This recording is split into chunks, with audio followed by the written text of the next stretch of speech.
Music, a brand new podcast spawned from a brand new product. Grab a brew and join the music crew. That's Hullabaloo, spelt Hullabaloo. Everyone who's vaguely interested in music should tune in because there's something for everyone. After all, who doesn't love music, Christine?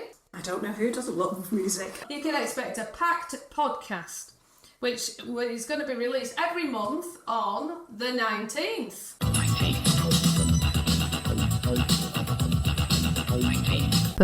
In every episode, we'll chat with special guests and we'll find out more about them, their interesting things that they've got to say about music, teaching, and life in general. Regular features are going to include book reviews, funky facts.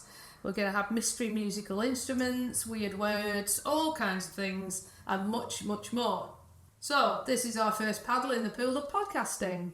And today we have a special guest, Christine Chatterley.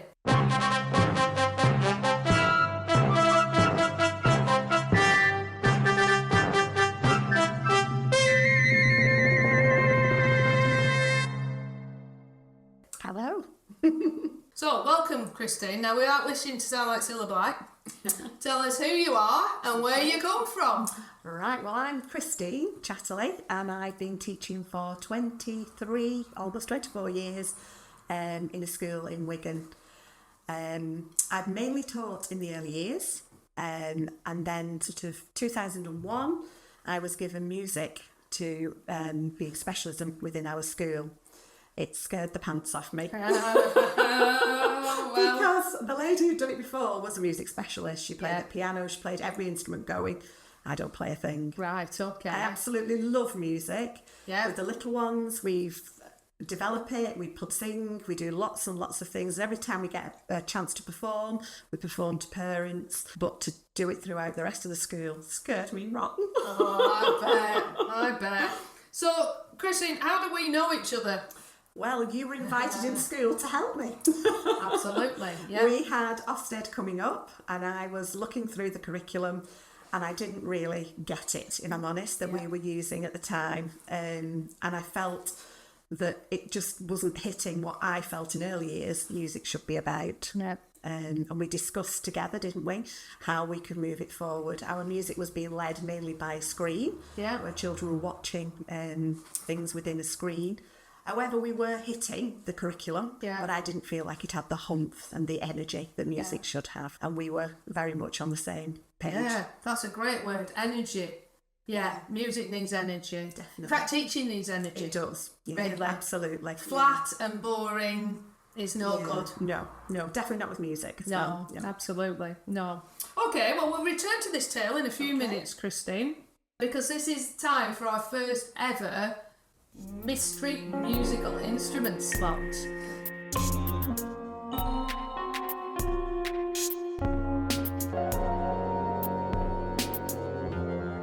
So, what this entails is basically I will produce an instrument that is a little unusual, shall we say. We'll have a chat about it, see what it is, how we play it. Might be something that someone wants to then buy in to school or just for fun. Just to learn how to play it. Now, if you're listening, of course, you can't see this instrument, so you might want to watch the podcast in video format. But we've got here, shall we describe the instrument, what it looks like, Christine? It looks like a Pringle box. It looks like a Pringle box. It does indeed, actually. It's the like shape of a Pringle box, yes. It's got clouds on the outside. Yeah. Is it clouds? We've got clouds. It kind of looks like sort of Aboriginal kind of colours on it. That's absolutely true. It does. And then it's got a strange looking string hanging from it. Yes, it has.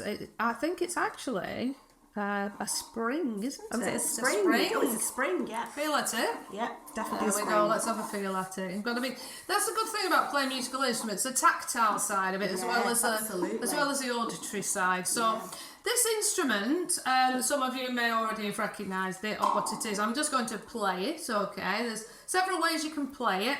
You can shake it like this.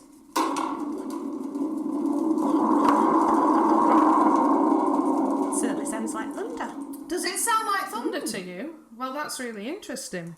And also, the spring, you can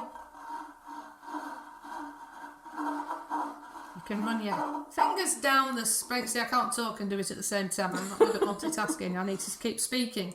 So basically, using the spring, you can make some interesting kind of noises with the spring as well. So it just so happens that I had one of these in the loft, in the music box that I have up there. So I thought we might like to know a little bit about this. This is called let me get this right, a spring drum thunder tube. Wow. Okay, a spring drum thunder tube. It's described online as a fun and unique percussion instrument that is perfect for recreational and sound effects use. So it produces a thunder-like sound. There we go. So the spring drum thunder tube is what you Google if you would like to purchase one of your own. Do you have any of these in school, Christy? I don't think we do, no. You don't? Okay. Maybe we will now. Do you think you might think about putting it on your list? I think it might be a really good resource to have, yeah. Might, especially. yeah. Yeah. Use it in a variety of different ways, couldn't it? Well, what might you use it for? Well, the early years, we would definitely love to use that to make our different weather sounds and listening for different sounds in the environment. You could also use it further up in school if they're creating something animated. They could use it to create something, I don't know, the sound effects within animations. Sound effects would be great, It could be used in theatre, concerts that they do, performances, if they need different sound effects. Oh, it's endless. Isn't it? Brilliant. You feel like you absolutely have to have one now, don't you? Yeah, I think you really do. buy one of those. You really do. So that's our first mystery musical instrument slot.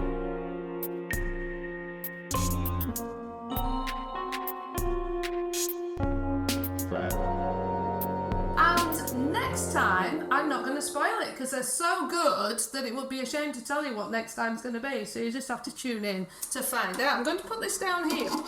Speaking of instruments, Christy, what's your favourite instrument? I've lost my brain now. That's the piano, I think. I like the sound of the piano. Yeah. Do you? Yeah, I think so, yeah. Have you ever dabbled?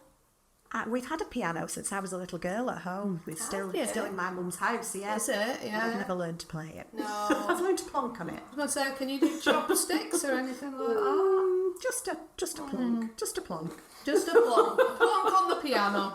Nothing wrong with that. Anyway, let's get back to our story of how we are connected. Yeah. So we got to the point where, so I'd come in, so where did we go after that? Well, you come in and we kind of looked at the scheme that we were using, and I was sort of saying that when I went to observe classes, I didn't feel that the teachers were teaching it well, but they were using screen mainly. Yeah. So it was a lot of screen and repetitive work. Yeah. And I wanted to move it on. And then you said that you were a music specialist, and you, Elaine, so that was it then. Yeah. Cat was out of the bag. Yes. That's right, okay. So what happened then? Well, you then said that you had written some music, and I said, could we use it? Could we borrow it? And you said no, didn't you? Yes, I did say no because it was part of our other curriculum, Learning Means the World, which has all the foundation subjects in it. Yeah. Available from dimensionscurriculum.co.uk, by the way. So I said no, you couldn't, and I begged and begged, and said we really do need to sort of teach in a different way. Yeah, let's have a look. Yeah, so you let me look. I did let you look. Yeah, and I said that is perfect. That is teaching. Yeah. Looking at your lesson plans is the teacher is taking charge of the class and the lessons will be learned well. So you did give in, and we had the lessons and we used them in year 2. Yep. And we used them in year 5 last summer, and we thought it was amazing. The children, the learning floor books that the children produced afterwards were amazing. You could see children learning and children's responses back. Fab. So we really want to buy it. So I said, can you write it for a year? Yeah. For all year groups. And I sighed and thought about it and then decided, okay, we'll write it. And the title came really quickly and easily, and the logo and everything else, it just fell into place. And did you come about a title? It just came in my head. All right. It just came into my head. So yeah, Hullabaloo, just thought, yeah, it's got a fun ring to it. It's got a bit of a musical connection with the sounds and everything else, and then yeah, so it just seemed to, and easy to remember, I think, as well. The name was quite easy to remember. So yeah, so we're at the point where it's finished, and that's why we're doing this podcast now, because we only launched it about 2 weeks ago. So you've had a look, haven't you? So later on, we're going to have a little product review. Right, if that's all right. Yeah, absolutely. Now, another feature that we're going to have on a regular basis is our funky facts. So I'm going to tell you something you probably didn't know, because I didn't until, I came across this as I was writing Hullabaloo. Didn't put it into the actual resources, so I thought I'd bring it out now. It's come in handy. So I'm going to tell you all about prepared piano music. Okay. I'm surprised I managed to say that without stumbling. Prepared piano music. So, if you've never heard of prepared piano music, a little bit of background. A composer called John Cage. If you know any John Cage, you'll know he's a little bit off the wall. He's the one who did a piece of music and performed it, and it was actually just silence. So, very strange. And but in 1938, he decided to experiment with the piano. And what he did was, he started putting things inside and lodging them between the strings. It's random, isn't it? No. You heard of this before? No. Have you heard of this before? Probably not. So yeah, he put in bolts, he put in rubber, he even put in forks. And then basically the sound changes completely. So we are going to play a little clip of some prepared piano music, not John Cage, another composer, because other modern composers have experimented in this style. So here's an example of prepared piano music.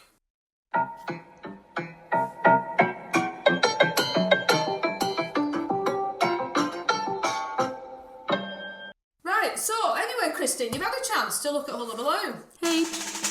Hullabaloo. Yes. Haven't you? You've had a sneaky peek at it. You've had a look online. So what are your initial thoughts? It's amazing. I'm not a specialist teacher of music at all, but I can do it. And I'm not ICT literate at all. But everything you click on is just there. Everything you can possibly need, your resources are there. You don't have to find anything. You don't have to do anything. Even to the point where you can use some of the items such as posters, the knowledge, all that can be printed out to be put directly onto your walls, for your learning walls.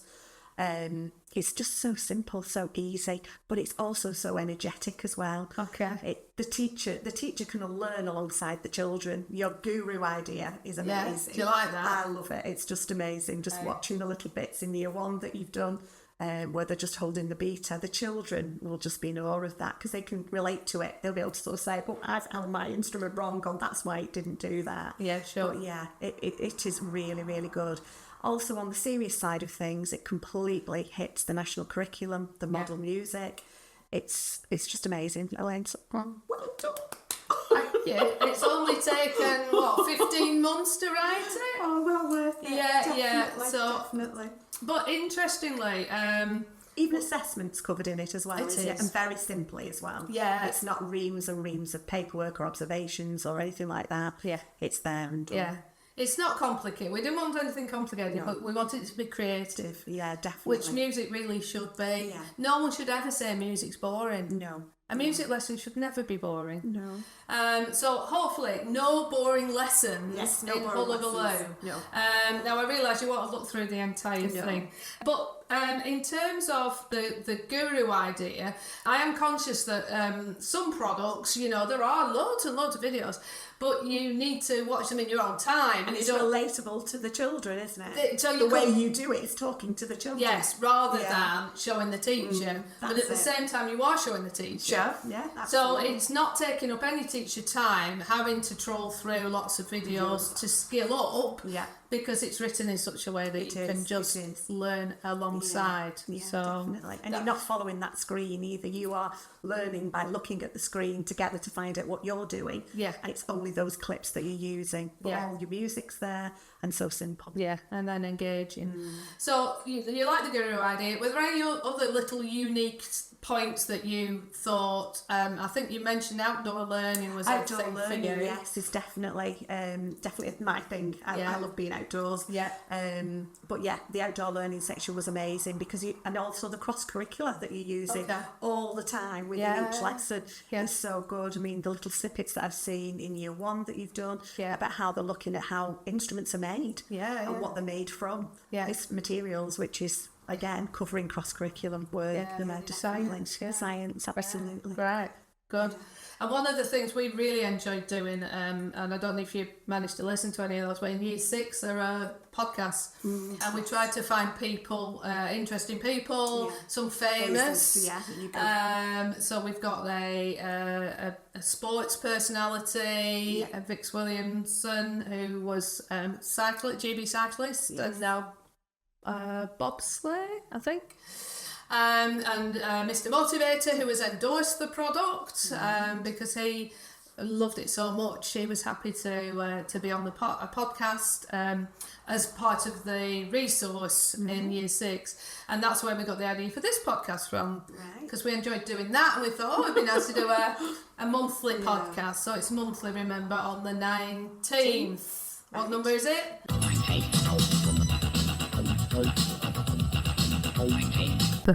19th. We just keep reminding people. Okay, so we're moving on to what tickles your ears. Christine, what do you like to listen to? A variety, really. Depends on what mood I'm in. I like to listen to classical if I'm feeling like I just need to clear my head. I like to sort of upbeat things, the sort of current popular music I like to listen to, especially with I've got 2 teenage children, so in the car I tend to listen to a lot of that. that kind stuff. of music. Things that have kind of stuck in my head over time have been kind of musics that I'd heard when I was little.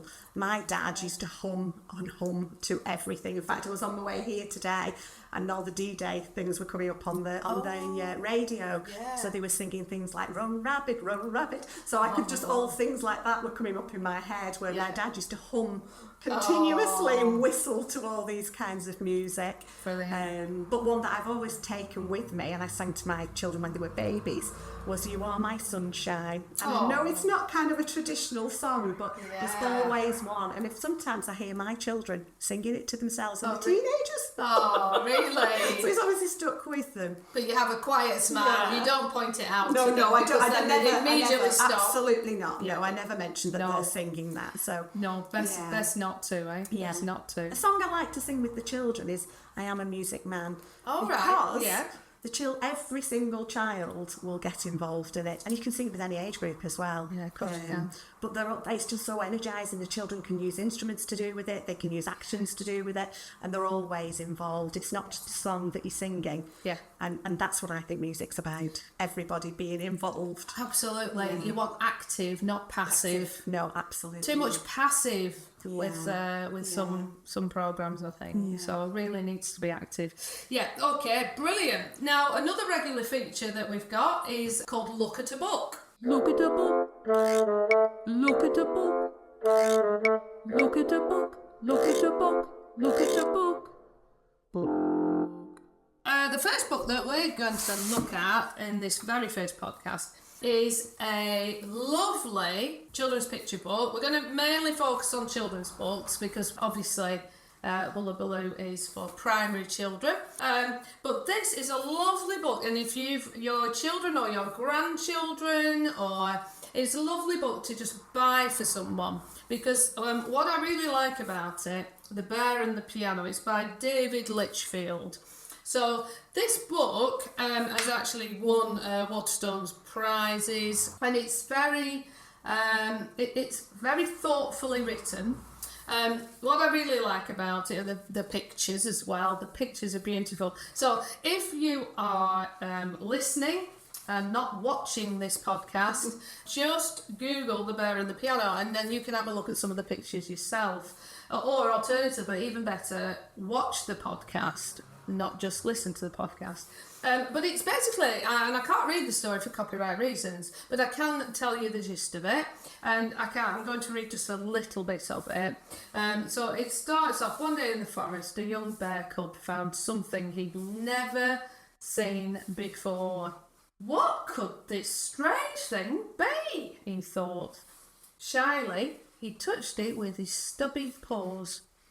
Bonk! Bit like prepared piano music. Yes, yeah. The strange thing made an awful sound. So the bear left. But the next day, he came back. And the day after that too. What's lovely, I will show this bit, is the seasons are changing. So he comes back on a regular basis to the piano, and for days and weeks and months and years, until eventually the sounds that came from the strange thing were beautiful, and the bear had grown big and strong and grisly. And that really touched me in terms of being a piano player myself, and the years, so I started to learn the piano when I was 6, and so learned for years and years and years, and gradually getting better and better and better. And it just gives that a kind of, that you have to keep coming back to it, keep coming back to something. The sort of perseverance of learning anything, but an instrument in particular, and keep practicing and playing, to the point where I was given the option to stop playing the piano, to stop having lessons, because I wasn't practicing when I was about 14. And you know what? I just couldn't give it up. No. I couldn't give it up. And it was my get out of jail card, really, because my parents were like, we're paying for these lessons and you're not actually practicing. But something inside me just wouldn't let me give it up. And now I've written a music curriculum, so isn't it a good job, really? Yeah, absolutely. So, but that's the bear and the piano. And there's another section where it talks about, so he goes on to become a concert pianist. I don't want to give too many spoilers, but when he's performing, so there's this page here which I thought was really nice. So every night he performed with such passion and such grace, to wild applause and standing ovations and huge admiration. And I just found that the language used there, performed, passion, grace, applause, ovation and admiration. It kind of sums up the whole musical experience, really. And even children in a classroom, when they perform and they're passionate about it and they take care over it, and then it should be acknowledged with applause. And even better, if it's really good, standing ovation. And what does a child gain from being able to play a musical instrument? They get that admiration from the other children. And I think it's all about self-esteem as well, isn't it? So I'm probably going too deep, really. It's the bear and the piano, and it's just a story. But when I read it, these were the things that kind of jumped out to me. Do you think this is one you would want? I think I'd definitely go and buy that one. You're definitely going to buy that one. The bear and the piano. It's beautiful. Okay, so that's our look at a book section. Look at a book. Look at a book. Look at a book. Look at a book. Look at a book. Book. I think we're reaching the end of our inaugural podcast. Christine, thank you so much for coming in. You're very well. You've told us all about yourself. You've helped me introduce the story of Hullabaloo and the music curriculum that we've written to everyone. It's been a perfect start because this is where it started. Not right here, but in Wigan. It was, yeah. In lovely, sunny Wigan. But we will be back on the 19th of July. 19th. with another podcast episode. With another guest and some of the same features and some new features as well. So, Christine, thanks very much. No, thank you. And thank you for tuning in and listening or watching our first ever Hullabaloo music podcast. Thank you. Thank you. And good night. It's a wrap. How long did we take?